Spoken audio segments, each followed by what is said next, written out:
आपका स्वागत है चमकता भारत के इस खास बुलेटिन में। तो आइए नजर डालते हैं आज की सुर्खियों पर। सड़क में 11,000 वोल्ट से बोरिंग गाड़ी टच होने से एक बोरिंग कर्मी की मौत। और पेट्रोल डीजल के दामों में एकाएक कमी किए जाने से लोगों में खुशी दिखाई दे रही है। जमशेदपुर शहर के निवासियों ने इस पर देश के प्रधानमंत्री का आभार व्यक्त किया। उनके कदमा बायोडायवर्सिटी पार्क में टाटा स्टील के सौजन्य से विश्व बायोलॉजिकल डायवर्सिटी के उपलक्ष्य में पौधारोपण किया गया। खीरी सड़क में 11,000 वोल्ट से बोरिंग गाड़ी टच होने से एक बोरिंग कर्मी की मौत। राजनगर थाना क्षेत्र के टीटीडी पंचायत अंतर्गत बड़ा खीरा मुख्य मार्ग में दोपहर के लगभग 1:30 बजे 11,000 वोल्ट का झूलता बिजली का तार बोरिंग गाड़ी से टच हो गया, जिसमें एक व्यक्ति झुलसकर मौत हो गई। दूसरा व्यक्ति जो गाड़ी चालक है बुरी तरह झुलसकर घायल हो गया, जिसे प्रशासन ने अस्पताल पहुंचाया। वही घटना स्थल पर अभी भी स्थानीय लोगों की भीड़ लगी है, जो इस घटना को देखने के लिए पहुंचे थे। बताया जा रहा है कि बोरिंग गाड़ी हाता से गम्हरिया जा रही थी, जिसमें कुल 7 बोरिंग कर्मी थे। बिजली का तार रास्ते में झूलता देख सभी युवक नीचे उतर गए। केवल चालक गाड़ी पर बैठा था। तार को हटाने के लिए एक डंडे का उपयोग करने लगा, जिससे तार गाड़ी में सट गया और गाड़ी में 11,000 वोल्ट का करंट दौड़ने लगा। वही डंडे से तार हटाने वाला व्यक्ति और गाड़ी चालक को 11,000 वोल्ट से झुलस गया, जिसमें एक व्यक्ति की मौत हो गई। दूसरे को इलाज के लिए अस्पताल ले जाया गया है। वहीं उस बोरिंग गाड़ी के 5 कर्मी इस घटना से पूरी तरह डरे हैं, जिसे ग्रामीणों ने सुरक्षित एक घर के आंगन में रखा हुआ है। बताया जा रहा है कि बोरिंग कर्मी सभी पटमदा क्षेत्र के निवासी हैं। केवल चालक हैदराबाद का निवासी है। मृतक का नाम जोगेंद्र सोरेन है, जो पटमदा का रहने वाला बताया जा रहा है।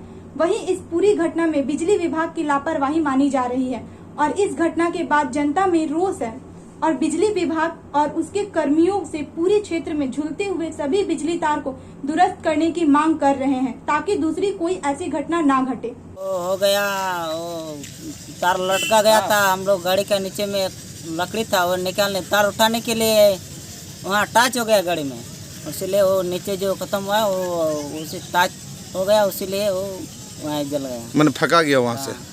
अरे तो जो डब्बा था ना वो लात मार दिया, लात मार के वो निकल गया था, वो भी टच हो गया गाड़ी में, उसका लग गया।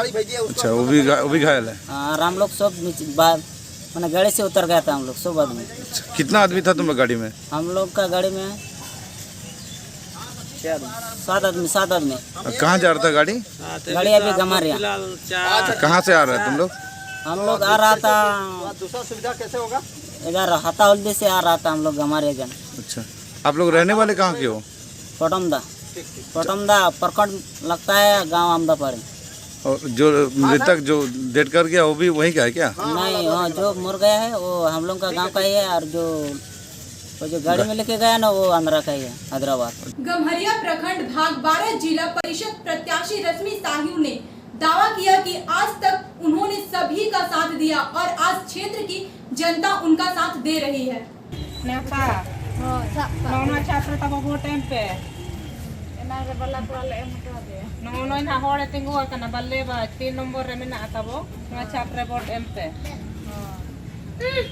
जमशेदपुर पोटका के जोड़ी पंचायत मुखिया प्रत्याशी अजीत कुमार सरदार और उनके समर्थकों ने चुनाव प्रचार के आखिरी दिन बाइक रैली निकाला। अजीत सरदार ने कहा, लोगों का मिल रहा मुझे भरपूर समर्थन। मुखिया प्रत्याशी अजीत कुमार सरदार ने कहा कि जनता का प्यार और आशीर्वाद मुझे इस बार काफी मिल रहा है और यदि मैं जीता तो क्षेत्र का सर्वांगीण विकास करूंगा, बेरोजगार युवक को रोजगार मुहैया करवाऊंगा। वहीं आज चुनाव प्रचार के आखिरी दिन हमने अपने पंचायत क्षेत्रों में भव्य बाइक रैली अपने समर्थकों के साथ निकाला। पोटका प्रखंड के भाटिन पंचायत के मुखिया प्रत्याशी खेलाराम मुर्मू ने आज आखिरी दिन डोर टू डोर जन संपर्क अभियान चलाया। काफी संख्या में समर्थक उनके साथ दिखाई दिए। खेलाराम मुर्मू ने मीडिया से बात करते हुए कहा कि हमारा मुख्य उद्देश्य बेरोजगार युवाओं को रोजगार दिलाना है, हमारे क्षेत्र के युवाओं को उच्च शिक्षा दिलाना है, पंचायत में शुद्ध पेयजल की व्यवस्था कराना, गांव की सड़कों को ठीक कराना आदि कई समस्याएं हैं जो जीतने के बाद करूंगा और एक आदर्श पंचायत बनाऊंगा। पंचायत के मुखिया प्रत्याशी दोनों बान सिंह ने अंतिम दिन तेज किया चुनाव प्रचार। चुनाव प्रचार के अंतिम दिन प्रत्याशियों ने अपनी ताकत झोंकी। उसी के साथ हल्दी पोखर पूर्वी से मुखिया प्रत्याशी के रूप में देवी कुमारी भूमि सैकड़ों महिलाओं एवं पुरुषों के साथ पूरे पंचायत के कुम्हारपाड़ा, गुप्तापाड़ा, बागतीपाड़ा, मुबारक बस्ती, हल्दी पोखर स्टेशन, मोदकपाड़ा, मंडलपाड़ा, गोपपाड़ा, हल्दी पोखर बाजार, भलाईडी, नवदीप नगर आदि जगहों का दौरा कर अपने समर्थन में लोगों को जिताने की अपील की। सरकार द्वारा पेट्रोल डीजल के दामों में एकाएक कमी किए जाने से लोगों में खुशी दिखाई दे रही है। जमशेदपुर शहर के निवासियों ने इस पर देश के प्रधानमंत्री का आभार व्यक्त किया। केंद्र सरकार द्वारा पेट्रोल डीजल के दामों में एकाएक कमी किए जाने से लोगों की खुशी दिखाई दे रही है। जमशेदपुर शहर के निवासियों ने इस पर देश के प्रधानमंत्री का आभार व्यक्त किया है। केंद्र सरकार ने शनिवार को पेट्रोल और डीजल में 9.5 रुपए और 7 रुपए की कटौती की है, जिसके बाद रात के 12 बजे से यह दर देश भर में लागू हो गया। जमशेदपुर के तमाम पेट्रोल पंप में पेट्रोल भरने पहुंचे लोगों ने इस पर आभार व्यक्त किया है। वैसे झारखंड सरकार ने अब तक किसी तरह के वैट में छूट नहीं दी है, जबकि देश के कई राज्य सरकारों ने वैट में कटौती की है। अगर झारखंड सरकार भी वैट में कटौती करती है तो झारखंड राज्य में पेट्रोल और डीजल और भी सस्ता हो सकता है। जमशेदपुर के कदमा बायोडायवर्सिटी पार्क में टाटा स्टील के सौजन्य से विश्व बायोलॉजिकल डायवर्सिटी के उपलक्ष्य में पौधारोपण किया गया। जमशेदपुर के कदमा बायोडायवर्सिटी पार्क में टाटा स्टील के सौजन्य से विश्व बायोलॉजिकल डायवर्सिटी के उपलक्ष्य में पौधारोपण किया गया। वैसे 2 वर्ष पूर्व ही इस स्थान को डायवर्सिटी पार्क के रूप में टाटा स्टील विकसित कर रही थी। कोरोना काल के दौरान यहाँ कार्य धीमे स्तर पर किया जा रहा था, लेकिन अब यह पार्क पूर्ण रूप से तैयार है। इस खास मौके पर एक कार्यक्रम का आयोजन कर यहाँ पौधारोपण किया गया। टाटा स्टील के वीपी चाणक्य चौधरी यहाँ मुख्य अतिथि के रूप में मौजूद रहे।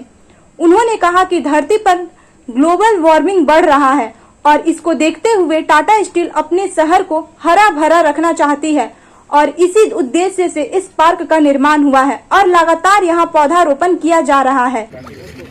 नंबर कम हुआ या दूसरे घरों में लोग चले गए तो उसको डिमोलिश किया गया था और यहाँ पे पूरा डेबरी था। तो आज से 2 साल पहले हम लोग जब यहाँ राउंड मारे थे इसको क्या किया जाए, तो हम देखे कि आप जानते हैं जमशेदपुर में हर एक क्वार्टर में कुछ ना कुछ एक आधा पेड़ लगा रहता है। तो हमने लोग आके देखा अभी भी पेड़ बहुत है, तो इसको एक बायोडाइवर्सिटी पार्क में बना देते हैं। यहाँ पे लोग जितना रहते हैं आगे पीछे वही लोग यूज़ करेंगे अच्छे से। तो हम लोग उस प्लान से चालू किए थे और टाइम थोड़ा ज़्यादा लगा क्योंकि कोविड के टाइम काफ़ी कम बंद हो गया, बट खुशी है कि ये पूरा एरिया अब अच्छा रेडी हो रहा है। और आज वर्ल्ड बायोडाइवर्सिटी डे है, तो हम लोगों को लगा कि जितना भी प्लांटेशन यहाँ का बाकी है हमको करना है और रेनी सीजन से पहले तो उसको करा लिया जाए। तो चाहे वो फ्लावर्स वाले हों या फ्रूट वाले ट्रीज़ हैं या नॉर्मल यहाँ के जो फास्ट ग्रोइंग नेटिव स्पीशीज़ हैं उन सबको यहाँ लगाया गया है। और खुशी की चीज़ ये है कि ऑलरेडी जो पेड़ उगे हुए हैं वहाँ पे बहुत ज़्यादा आपको बर्ड्स इंसेक्ट्स नज़र आएंगे और डिफरेंट वैरायटी के। तो हमारा प्लान यही है कि यहाँ पे इसको पूरा नेचर के साथ रखते हुए बायोडाइवर्सिटी पार्क बने। हम लोग कुछ वाटर का भी देखते हैं, यहाँ पे काफ़ी फ्लो अच्छा है तो उसके लिए भी एक पॉन्ड बना देते हैं और over a period of time हम इसका डेवलपमेंट देखेंगे कैसे और अच्छा हो सकता है। लेकिन हमें हमारी प्लान यही है कि हम इसको अगले 3 से 6 महीना में ऑपरेशनलाइज कर दें। जब रेडी हो जाएगा, क्योंकि रेनी सीजन में पौधा पकड़ भी लेगा, तो फिर पब्लिक के लिए खोल दिया जाएगा। तो यहाँ पे जितने भी लोग आगे पीछे रहते हैं इसको यूज़ कर सकते हैं अच्छे से, वॉक करने के लिए, घूमने के लिए, बैठने के लिए। कितना ज़रूरी है ग्लोबल वार्मिंग? देखिए ऐसा है कि ग्लोबल वार्मिंग तो अब यहीं है, मतलब ऐसा नहीं कि आने वाला है, यहीं है। और आप देख ही रहे हैं इस बार में अगर आप अप्रैल और मई का महीना देखें कितना टेम्परेचर बढ़ा है, जमशेदपुर के लिए भी देख लें तो टेम्परेचर बढ़ा है जो पिछले सालों में नहीं था। इस बार पानी भी थोड़ा कम हो, अब अच्छा मौसम हो रहा है, बारिश हो रही है डेली। लेकिन इसको काउंटर करने के लिए क्या है, 2 ही चीज़ें हैं। या आप नेचर को डेवलप होने दीजिए, तो पेड़ पौधा लगाइए और जितना कम गाड़ी यूज़ कर सकते हैं वो भी यूज़ करिए, वॉक करें ताकि अपना भी शहर ठीक रहे, साइकिलिंग करें।